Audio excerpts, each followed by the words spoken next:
The medical center on Kepler Station hummed with the soft sound of air recyclers. Zektar sat in a white chair, his 3 remaining arms folded across his chest. The missing limbs still hurt sometimes. Phantom pain, the human doctors called it. He found it funny that humans had a name for pain that wasn't really there. Dr. Kethmos looked at his notes on the tablet. The young Vorthok doctor had only graduated 5 years ago. He had never seen war, never heard the sound of plasma rifles charging, or felt the ground shake from orbital bombardments. His blue skin was unmarked by battle scars, his 4 eyes bright, with the confidence of someone who had only read about trauma in textbooks. "Tell me about the dreams again," Dr. Kethmos said, stylus ready over his tablet. Zektar shifted in his chair. The prosthetic leg made a small clicking sound. "Same as always," fire screaming. "The smell of burned flesh. Human flesh. All kinds of flesh." Zektar looked out the window at the stars. 15 years since the war ended, and he could still smell it. "You wouldn't understand. Try me," Zektar laughed, a harsh sound that made the doctor flinch. "You want to understand? You think war is about tactics and strategy, clean movements on battle maps, honor codes and rules of engagement, isn't it? That's how civilized species fight. The Vorthok have our battle hymns and ritual challenges. The Centauri have their formal duels between champions. Even the Kree follow proper protocols for surrender and prisoner treatment." Zektar's remaining hand clenched into a fist. "But humans don't fight like that." Dr. Kethmos leaned forward. This was the first time Zektar had mentioned humans directly. "What do you mean?" "Humans fight to win, not to prove honor or follow tradition. They fight to win, and they don't care how ugly it gets." The doctor made a note. "Can you give me an example?" Zektar closed his eyes. The memory came back like it always did, clear and sharp as broken glass. New Eden colony. Outer Rim world. Mostly human settlers with some Vorthok families. The Scythians hit it hard. Fast assault. Overwhelming numbers. Standard evacuation protocols called for military withdrawal after civilian extraction. That sounds reasonable. It was reasonable. It was proper. It followed every rule in the Galactic Warfare Manual. Zektar opened his eyes. The humans volunteered to stay behind, provide cover for the evacuation ships. Lieutenant Jake Morrison and 11 of his soldiers. Dr. Kethmos nodded. A heroic sacrifice. That's what I thought. Noble warriors dying with honor to save innocents. Very proper. Zektar's voice grew quiet. "I was wrong." The transport ships had lifted off under heavy fire. Zektar watched from his command vessel as Scythian fighters swarmed around the fleeing civilians. The human volunteers were supposed to hold the landing pad for 10 minutes, maybe 15 if they were lucky. Long enough for the transports to clear the atmosphere. Morrison's voice came over the radio calm and steady. "Evacuation complete. Beginning delaying action." Zektar expected the humans to find defensive positions, set up crossfire zones, maybe plant some mines. Standard tactics for a holding action? He started the timer on his console. 15 minutes, then he would order his ships to retreat. The humans would die, but they would die with honor. The first explosion came 3 minutes later. Not the sharp crack of plasma rifles or the whine of energy weapons. This was different, deeper, messier. "What was that?" Dr. Kethmos asked. Morrison's people had rigged the civilian shelters with explosives. When the first wave of Scythians reached them, thinking they would find hiding families, they found bombs instead. Zektar rubbed his temple. 30 Scythians dead in the first blast. Clever use of terrain. It got worse. The Scythians regrouped, sent in their next wave more carefully. Morrison's team had scattered through the colony. No fixed positions, no defensive lines. They were everywhere and nowhere. The battle should have lasted 15 minutes. It lasted 6 hours. The humans used everything. They turned the colony's power grid into a weapon, electrifying metal surfaces and doors. They used a water system to flood areas with boiling liquid, then froze it to create ice traps. They took apart mining equipment to make bombs and turned farming tools into weapons. But that wasn't the worst part. The Scythians have honor codes, Zektar continued. When their warriors fall, the survivors must recover the bodies for proper burial. It's sacred to them, older than their written history.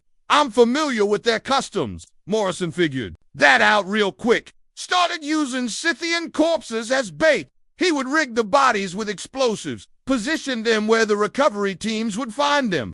When the Scythians came to collect their honored dead, the bodies would explode. Dr. Kethmos stopped writing. That's desecration of remains. That's just the beginning. Morrison's team started taking pieces of Scythian armor and weapons from the dead, but they didn't just use them. They modified them, improved them, made them work better than the originals. Zektar's voice grew darker. Then they started wearing the armor while they fought. The psychological effect was devastating. Scythian soldiers would see their own equipment being used against them, worn by enemies who had killed their brothers.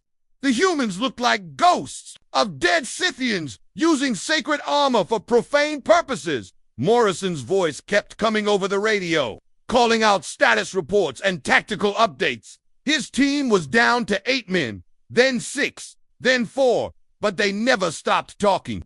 Never stopped fighting. They started singing, Zektar said. Singing human battle songs. I didn't know what they were at first. Thought it was some kind of war cry or intimidation tactic. He paused. Later I learned they were old songs from human wars on Earth, songs about dying far from home.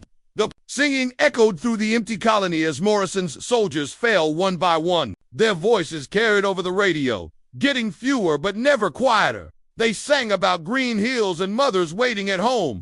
They sang about brothers who had fallen in other battles. They sang about dying with honor in foreign places. But there was nothing honorable about what they were doing. By hour 4, Morrison was down to 2 men. They had turned the entire colony into a maze of death traps and psychological warfare. The Scythians were afraid to touch their own dead, afraid to trust their own equipment, afraid to enter buildings that might be rigged with explosives made from farming equipment and household chemicals. 300 Scythian warriors, Zek said, elite assault troops with the best equipment in their fleet, held off by 12 humans with farming tools and improvised explosives. By hour 5, only Morrison was left. His voice still came over the radio, still steady, still calm. He was singing alone now, his voice echoing through empty streets littered with the bodies of 3 different species. The Scythians had stopped advancing.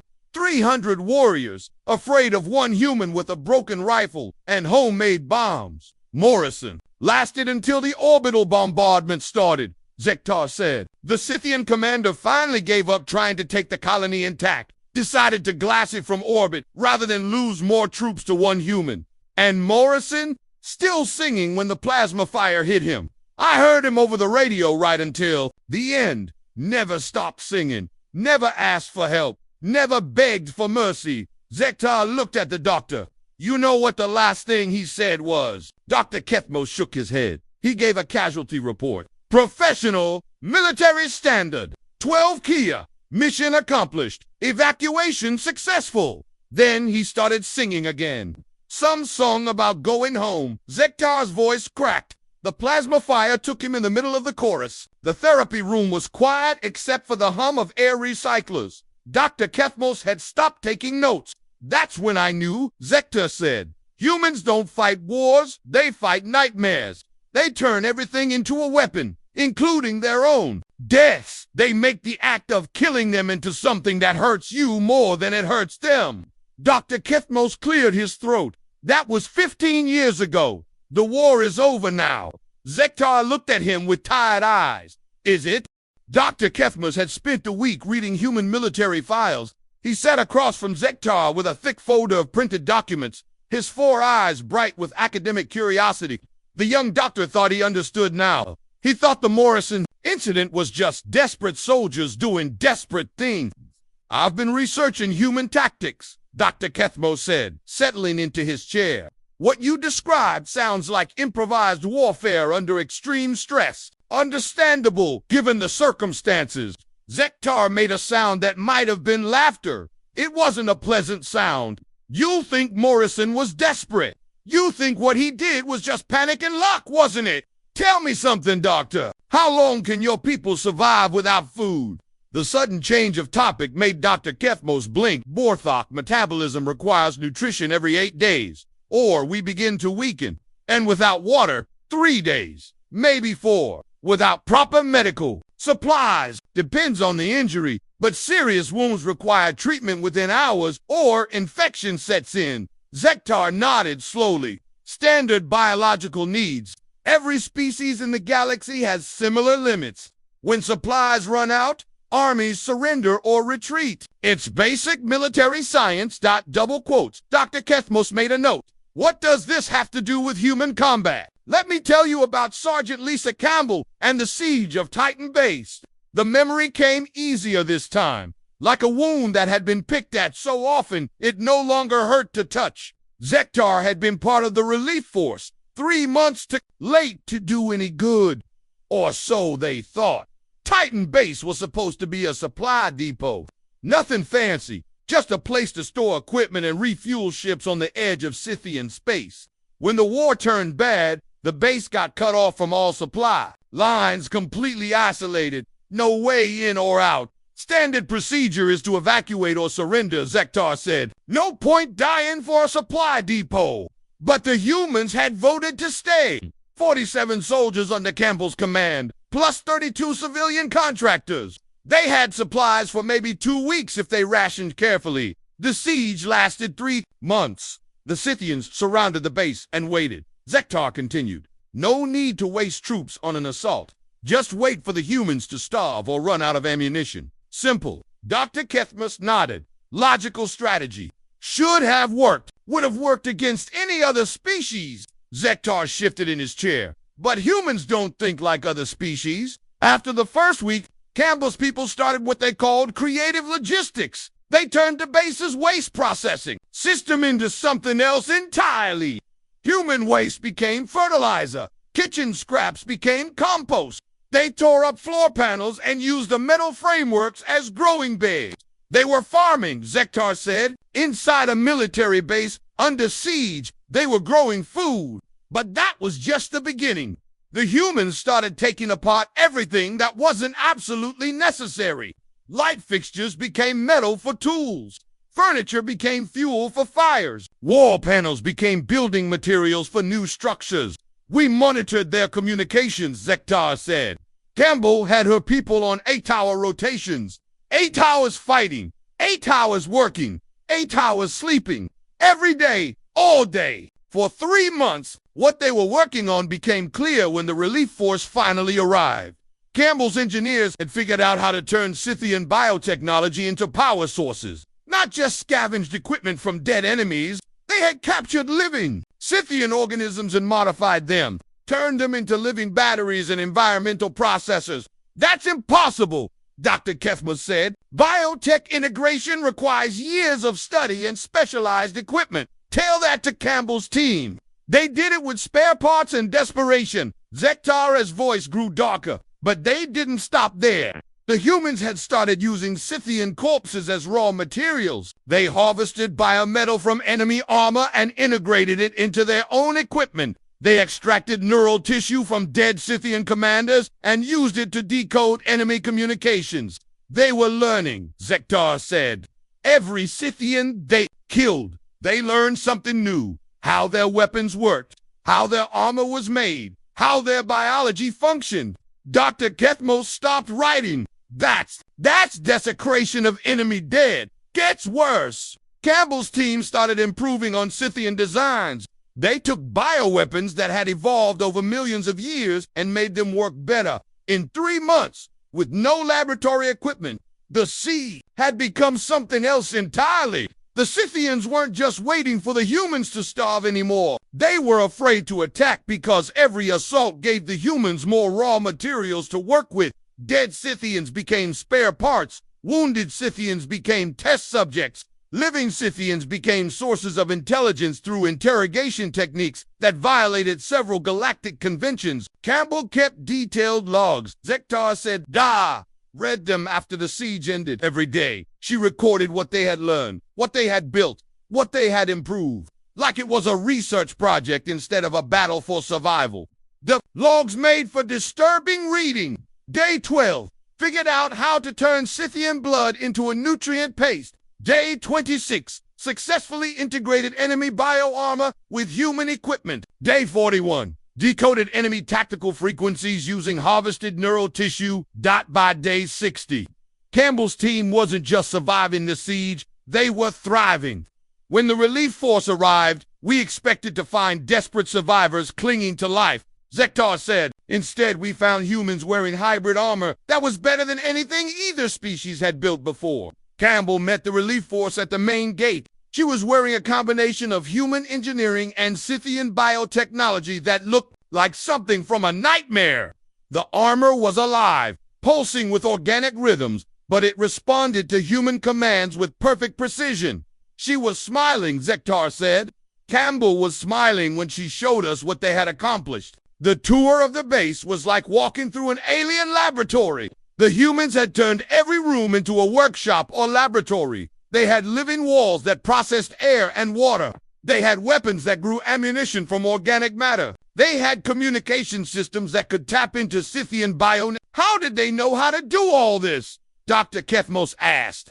They didn't. They figured it out as they went.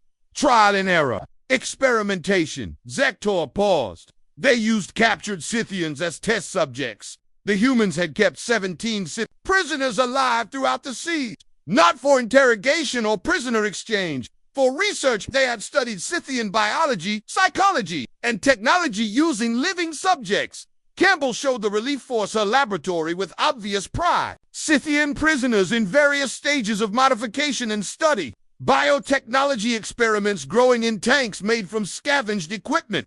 Weapons that had been improved beyond their original specifications. She called it adaptive engineering, Zektor said, taking enemy technology and making it work better for human purposes. The most disturbing part was how systematic it all was. Campbell had organized her people into research teams and production groups. They had schedules and protocols and documentation.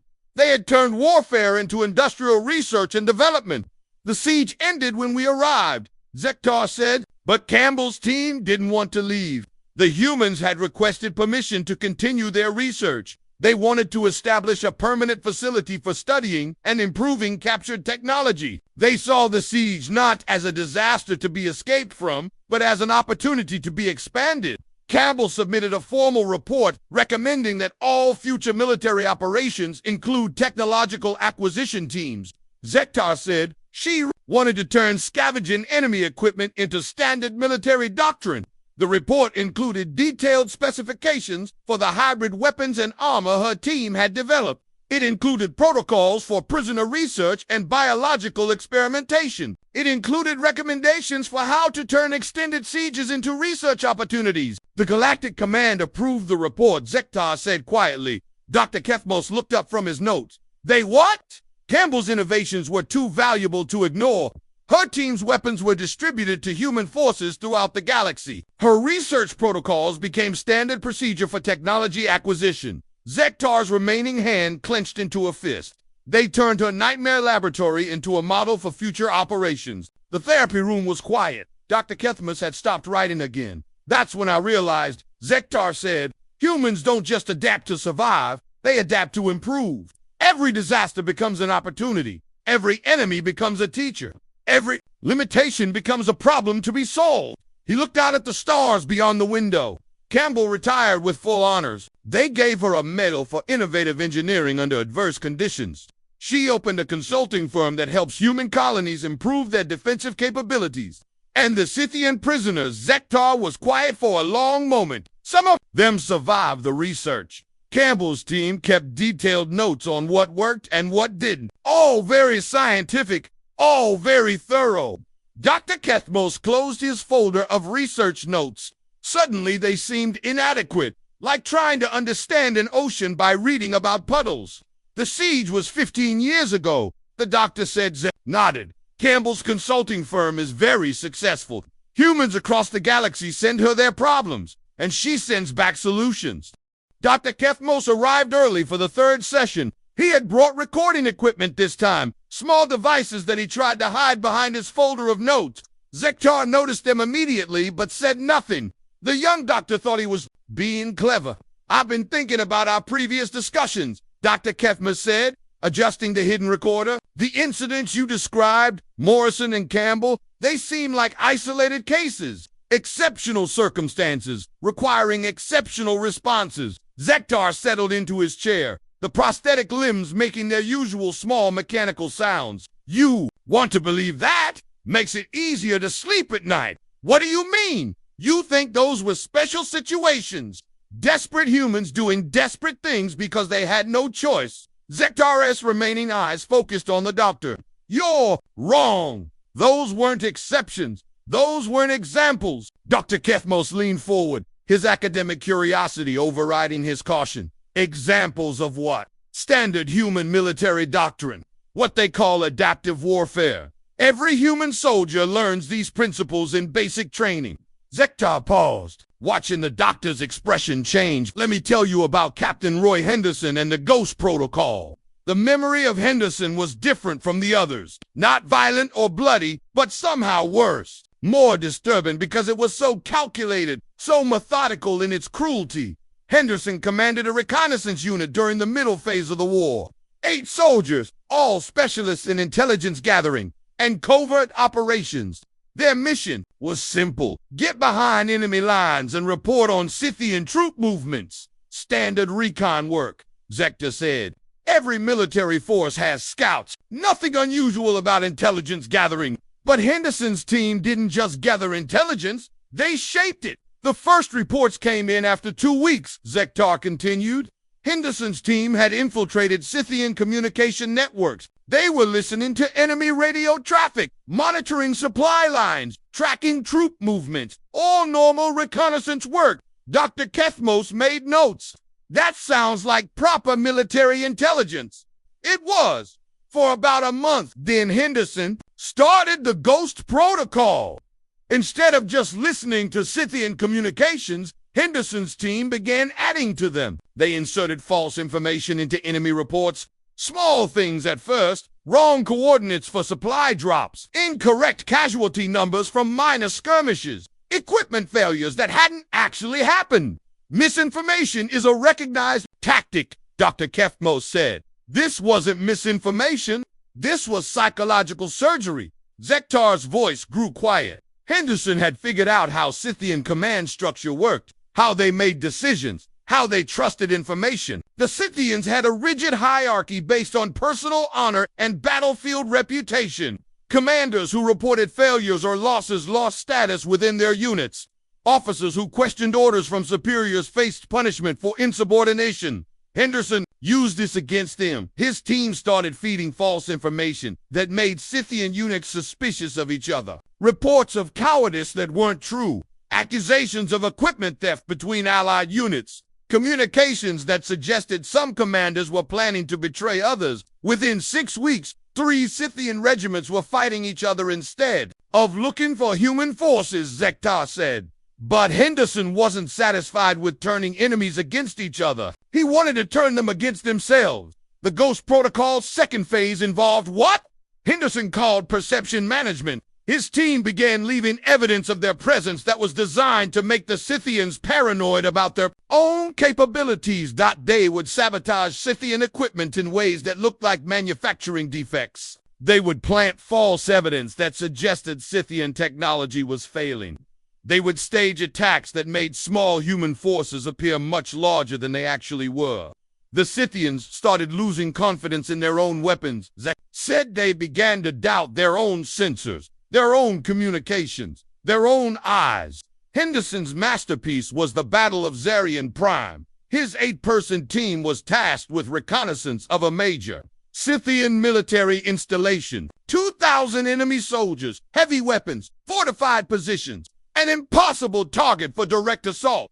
Henderson didn't attack the installation. He attacked the Scythians' ability to perceive reality. For 2 weeks, Henderson's team made the Scythians believe they were under constant attack by a massive human army, Zektar said. 8 humans convinced 2,000 Scythians that they were fighting thousands of enemies. The operation was terrifyingly simple. Henderson's team used holographic projectors to create false images of human soldiers. They used recorded sounds of battle played from hidden speakers. They planted evidence of large-scale human presence, discarded equipment, food packages, personal items. Most importantly, they used the Scythians' own reporting system against them. Every time a Scythian patrol reported seeing human forces, Henderson's team would confirm it through false communications, Zektar explained. They made it seem like multiple human units were coordinating attacks from different directions. The Scythians began seeing human soldiers everywhere. Their own paranoia became a weapon that Henderson wielded with surgical precision.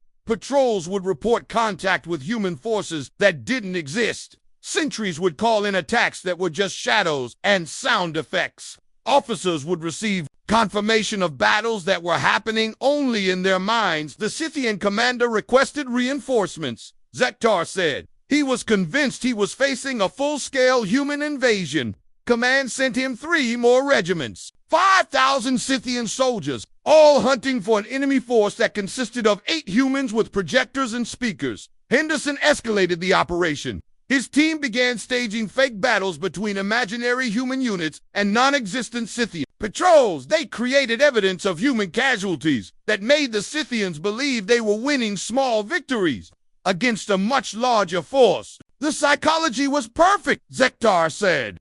The Scythians felt like they were making progress, but they were always facing more enemies than they could handle. It kept them engaged without making them suspicious. The fake war lasted for 3 months.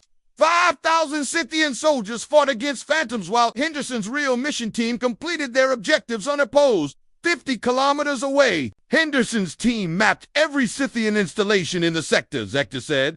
They documented troop strengths, weapons capabilities, supply lines, communication protocols. They gathered more intelligence in 3 months than conventional reconnaissance usually produces in a year. The Scythians never realized they were fighting ghosts. Even when the real human fleet arrived in the system, they believed it was just another phantom army created by Henderson's people. The Scythian commander surrendered immediately, Zektar said. He thought he had been fighting advanced forces. For months, he was convinced that resistance was hopeless against such a large and sophisticated enemy. Dr. Kethmos had stopped taking notes. 8 soldiers defeated 5,000 through illusion. Through psychology, Henderson didn't defeat their bodies. He defeated their minds. Zektar paused. The Scythian commander spent 2 years in a psychiatric facility after the war. He never recovered from the realization that he had surrendered to hallucinations. The recording equipment continued to capture every word, though Dr. Kethmos seemed to have forgotten about it. Henderson wrote a manual after the war, Zektar continued, called it Cognitive Warfare, turning enemy psychology into a weapon. It's required reading in human military academies now. The manual detailed everything. How to identify psychological vulnerabilities in enemy command structures. How to exploit cultural weaknesses through misinformation. How to turn an enemy's own reporting systems against them. The Ghost Protocol became standard doctrine for human special operations, Zektar said. They teach it to every reconnaissance unit. How to make 8 soldiers look like 8,000. How to turn enemy paranoia into a strategic advantage. But the most disturbing part wasn't the tactics themselves. It was how casually Henderson had discussed them in his after-action reports. Henderson treated psychological warfare like engineering, Zektar said. He identified problems and designed solutions. Enemy morale was too high, so he developed methods to lower it. Enemy communications were too secure, so he found ways to corrupt them. Enemy leadership was too confident, so he created situations that would make them doubt themselves. Dr. Kethmos found his voice. Where is Henderson now? He runs a consulting firm that helps human corporations deal with hostile takeovers and competitive intelligence. Zektar's tone was flat. He adapted his military techniques for business warfare. Very successful. From what I hear, the therapy room was quiet except for the soft hum of the recording equipment. The Ghost Protocol manual is available for purchase, Zektar said. Henderson published it commercially. Says that psychological warfare principles apply to any competitive situation, not just military ones. Dr. Kethmos looked at his hidden recorders. Why are you telling me this? Zektar smiled, and it wasn't a pleasant expression. Because you're recording this conversation because you think you're gathering intelligence for some academic study or military analysis. He leaned forward. Dr. Kethmos arrived for the 4th session with different equipment, not hidden recorders this time. but professional recording devices placed openly on the table between them. His academic pretense was gone, replaced by something that looked like desperate curiosity. "I've been authorized to document these sessions for historical analysis," he said. Not meeting Zektar's eyes, the Galactic Defense Council wants a complete record of human tactical evolution. Zektar looked at the recording equipment without surprise. "So we're past the pretense that this is therapy. You knew all along. Henderson's techniques work on anyone. Dr. Even military intelligence officers pretending to be psychiatrists." Zektar settled into his chair. What do they really want to know? Dr. Kethmos activated the recorders. How human tactical thinking evolved during the war. Specifically, how they developed their approach to casualty management. Acceptable losses. Yes. Zektar was quiet for a long moment, his remaining limbs shifting uncomfortably. This memory was harder than the others, not because of what had happened, but because of how calmly it had been planned. "Colonel Amy Foster," he said finally, "Battle of Broken Moon. The worst thing I ever saw humans do, because it wasn't desperate, or improvised, or creative. It was mathematical." Dr. Kethmos leaned forward, his academic mask firmly in place. "Tell me about Foster." The Battle of Broken Moon should have been impossible to win. The Scythians had built a fortress on an asteroid, bristling with defensive weapons and protected by overlapping energy shields. 3,000 enemy soldiers in an impregnable position, controlling a strategic choke point that human forces needed to advance. "Standard siege doctrine calls for containment and bypass," Zektar said. "You don't attack prepared positions with overwhelming defensive advantages. You find another way around." But the humans couldn't go around. The Scythian fortress controlled the only stable hyperspace route through that sector. Every human advance had to pass through Broken Moon or take a 6-month detour that would give the enemy time to reinforce their core systems. Foster had been given command of the assault force, 12,000 human soldiers supported by orbital bombardment and fighter squadrons, against 3,000 defenders in a purpose-built fortress. The mathematical projections were clear, Zektar said. Any direct assault would result in 70% casualties for the attacking force. 8,400 dead humans, minimum. Double quotes. Dr. Kethmos made notes. That's an unacceptable loss ratio for any other species. Yes, we would have found another way or accepted strategic delay. Zektar's voice grew flat. Foster had a different solution. Foster called it acceptable loss protocols. She calculated exactly how many human lives could be spent to achieve victory, then designed a battle plan that would spend them efficiently. The plan was horrifying in its precision. Foster divided her force into expendable units and essential units. The expendable units would attack in carefully planned waves, each wave designed to gather specific intelligence or eliminate specific defensive positions. The essential units would exploit the openings created by the sacrificial attacks. She planned the deaths of 6,000 soldiers, Zektar said, not as casualties of war, but as tactical resources to be allocated efficiently. Each wave of the assault had specific objectives. Wave 1 would test enemy response times and identify weapon positions. Wave 2 would overwhelm point defense systems through sheer numbers. Wave 3 would breach the outer perimeter at predetermined cost ratios. Foster's planning documents read like engineering specifications. How many soldiers would die in each assault? Which units would be wiped out completely? Which officer would be lost in predictable ways? The most disturbing part was how she selected the expendable units. Zektar said, "Not random assignment.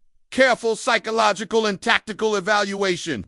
Foster chose soldiers who were most likely to follow orders without question, even when those orders meant certain death. She selected units with strong group loyalty that would prevent individual soldiers from retreating. She picked officers who would lead from the front and die with their troops. She turned human virtues into tactical advantages," Zektar said. "Courage became a weapon. Loyalty became ammunition. Honor became a tool for ensuring soldiers would die when she needed them to die."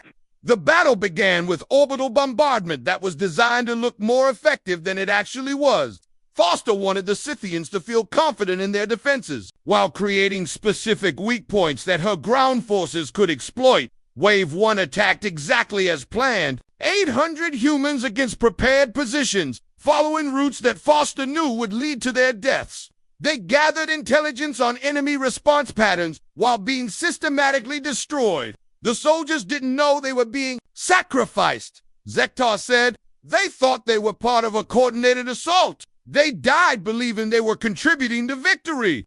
Wave 2 followed 6 hours later, 1,000 soldiers attacking different positions, designed to force the Scythians to reveal their secondary defensive systems. They accomplished their mission by dying in the right places at the right times. Foster watched the battle from orbit, Zektar said. She had camera feeds from every unit, biometric data from every soldier. She knew when each man would die before he did. The assault continued for 18 hours, wave after wave of humans attacking prepared positions, each group dying exactly as Foster had calculated. The Scythians began to feel confident, believing they were winning a battle of attrition. They were wrong.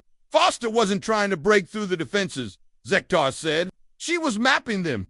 Every wave of soldiers that died gave her more information about enemy capabilities and response patterns. By hour 16, Foster had complete intelligence on Scythian defensive systems. She knew the location of every weapon, the timing of every response, the psychology of every defender. 6,000 humans had died to gather this information. Then Foster began the real attack. The final assault used the remaining 6,000 soldiers in a coordinated strike that exploited every weakness revealed by the sacrificial waves. The attack succeeded perfectly, breaking through Scythian defenses in exactly the places Foster had planned. The fortress fell in 43 minutes, Zektar said.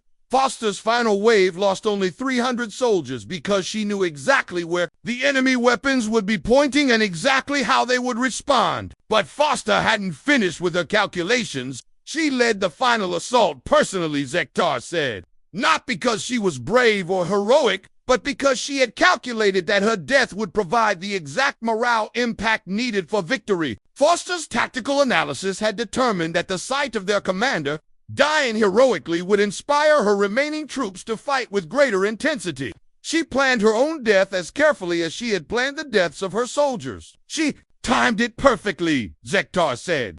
Foster died at the moment when her troops needed maximum motivation for the final push. Her last words were broadcast to every soldier in the assault force. The recording was chilling in its calculated emotion. Foster delivered a speech about duty and sacrifice while bleeding to death from precisely the wounds she had expected to receive. She turned her own death into a propaganda tool. The fortress fell exactly as she had planned, Zektar said.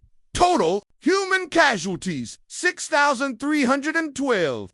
Within her projected parameters, Dr. Kethmos had stopped writing.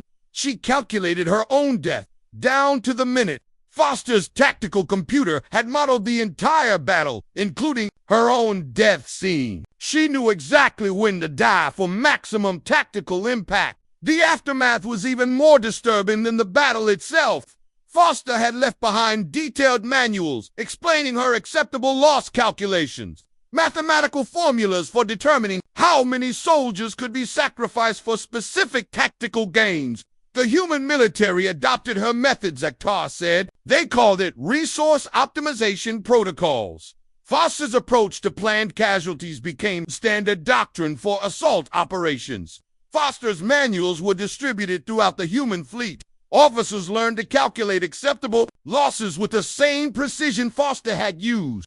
Soldiers became mathematical variables in tactical equations. Human casualties dropped significantly after Foster's protocols were implemented, Zektar said, not because fewer humans died, but because their deaths accomplished more tactical objectives. The efficiency was terrifying.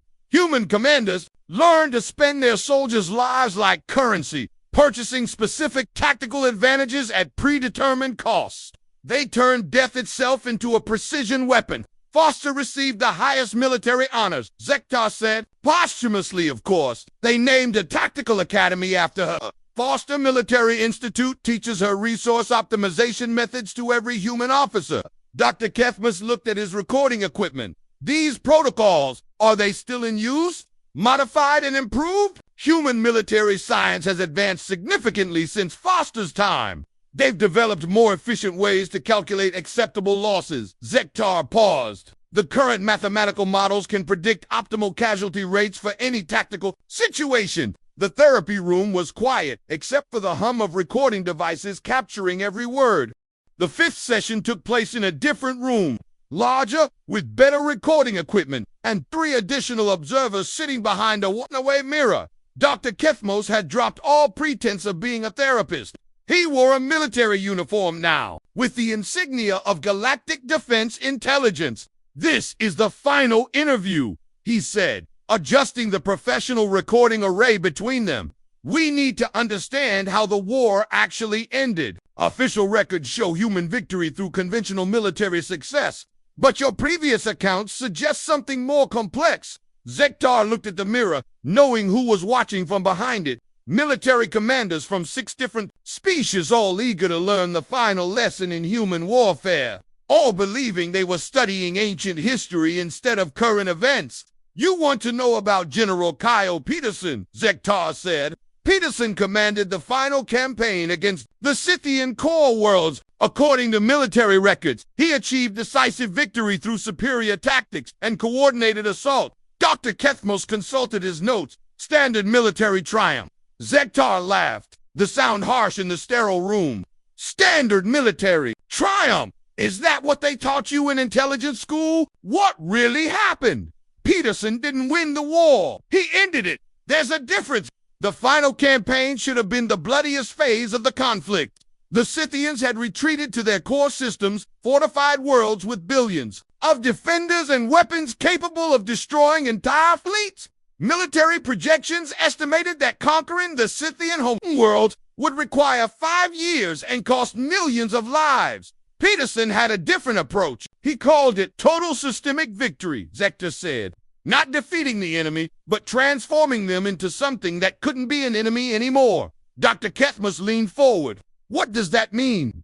"Peterson studied the Scythians for 3 years before launching his final campaign. Not their military capabilities or defensive positions, their culture, their psychology, their entire way of thinking about war and conflict. The human general had assembled teams of anthropologists, psychologists, and cultural analysts. They created detailed profiles of Scythian society, mapping their beliefs about honor, hierarchy, and social structure. Peterson wanted to understand what made the Scythians fight. Most species fight for territory or resources or survival," Zektar said. "The Scythians fought because fighting was fundamental to their identity. They couldn't conceive of existence without conflict." Peterson's solution was elegant and terrifying. He would change what the Scythians were capable of conceiving. The final campaign began, not with military assault, but with cultural infiltration. Peterson's forces captured Scythian educational facilities and communication networks. Instead of destroying them, they modified them. Human cultural specialists began rewriting Scythian educational materials, Zektar said. "Subtle changes at first. New emphasis on cooperation rather than competition. Different interpretations of historical events. Alternative definitions of honor and success." The modifications were so gradual that most Scythians didn't notice them. Children learned slightly different versions of traditional stories. Young adults received training that emphasized different values. The changes accumulated slowly, almost invisibly. "Peterson's people didn't attack Scythian culture," Zektar said. "They evolved it simultaneously." Peterson's forces began what they called philosophical warfare. They introduced new ideas into Scythian society through captured prisoners, intercepted communications, and cultural exchange programs disguised as prisoner negotiations. The ideas were carefully selected and strategically introduced. Concepts about the value of peaceful competition, theories about finding honor through creation rather than destruction, philosophy that redefined strength as the ability to build rather than break. Within 18 months, younger Scythians were questioning traditional military values, Zektar said. Not rebelling against them, but genuinely wondering if there might be better ways to prove worth and achieve honor. The military observers behind the mirror shifted uncomfortably. This wasn't the kind of warfare they understood. Peterson's most brilliant innovation was using the Scythians' own honor culture. Against itself, he established exchange programs where young Scythian warriors could prove their courage by learning human methods of constructive combat. Constructive combat? Dr. Kethmos asked. engineering challenges, scientific competitions, collaborative projects that required the same skills as warfare but produced useful results instead of destruction. Zektar paused. The Scythians were magnificent at these challenges. Young Scythian warriors discovered they could achieve the same sense of accomplishment and recognition through building as through fighting.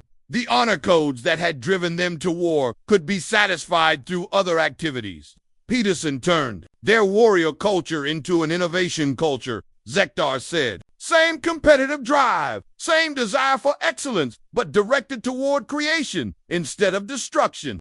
The transformation accelerated as more Scythians experienced success through Peterson's programs. Traditional military leaders found themselves competing with engineers and scientists for cultural influence. War heroes were challenged by construction teams and research groups. The Scythian military didn't surrender, Zektar said. They evolved into something else entirely. Peterson's final stroke was establishing permanent cultural exchange institutions. Scythian military academies became engineering schools. Warrior training centers became research facilities. The entire infrastructure of Scythian warfare was converted into infrastructure for innovation and development. The war ended when the Scythians stopped being capable of thinking like warriors, Zektar said. Not because they were defeated, but because they had been transformed into a different kind of society. Dr. Kethmos consulted his notes. The official records show formal surrender ceremonies. Theater. Peterson organized surrender ceremonies because the galactic community needed closure. But the Scythians weren't surrendering to military defeat. They were graduating from Peterson's cultural transformation program. The surrender ceremonies were carefully staged celebrations of Scythian achievement in their new pursuits. Military honors were awarded for engineering excellence. Battle decorations were given for scientific breakthroughs. The traditional rituals of military defeat were transformed into recognition of cultural evolution. Peterson's people documented everything, Zektar said. Complete protocols for cultural transformation. Step-by-step procedures for converting warrior societies into collaborative ones. Mathematical models for social evolution. The documentation was extensive and thorough. Peterson's teams had mapped the entire process of changing a species' fundamental approach to conflict. They had created a science of cultural warfare. The Galactic Defense Council has been studying Peterson's methods for 15 years, Zektar said, looking directly at the mirror. They want to apply cultural transformation protocols to other situations. Dr. Kethmos became very still. What other situations? Any situation where traditional military solutions are inadequate. Rebellious colonies that can't be conquered. Terrorist organizations that can't be eliminated. Political movements that can't be suppressed. Zektar's voice grew quiet. Species that ask too many questions about human influence in galactic affairs. The room was silent except for the hum of recording equipment. Peterson is still alive, Zektar continued. He runs the Institute for Cultural Development. Very prestigious organization. They consult with governments across the galaxy on managing social tensions and resolving conflicts. Dr. Kethmos realized he was trembling. What kind of consulting? The same kind Peterson provided to the Scythians. Cultural analysis, social engineering, gradual transformation of inconvenient populations into more manageable ones. Zektar smiled. Very effective, very humane. No violence required. The observers behind the mirror were moving now. Urgent whispered conversations barely audible through the glass. The war never ended, Zektar said. Peterson just taught everyone how to fight it more efficiently. Cultural transformation instead of military conquest. Social engineering instead of occupation forces. Psychological evolution instead of physical destruction. Dr. Kethmos looked at his recording equipment with growing horror. These sessions, this interview process, ... You've been gathering intelligence on human methods so the Defense Council can implement them against other species, Zektar said. Cultural warfare protocols for managing problematic populations. Peterson's techniques adapted for galactic governance. The young intelligence officer stood up quickly, knocking over his chair. That's not, we're just documenting historical events. Are you? Zektar remained seated, calm and patient. Or are you learning how to transform cultures that resist galactic authority? How to manage species that question human influence? How to evolve entire populations into more cooperative forms? Dr. Kethmos backed toward the door. You're paranoid. The war is over. These are just historical studies. The Scythians thought they were participating in prisoner exchange programs, Zektar said. They didn't realize they were being culturally transformed until it was complete. Very gradual process. Very natural feeling. The door opened and security personnel entered, moving to escort Dr. Kethmos from the room.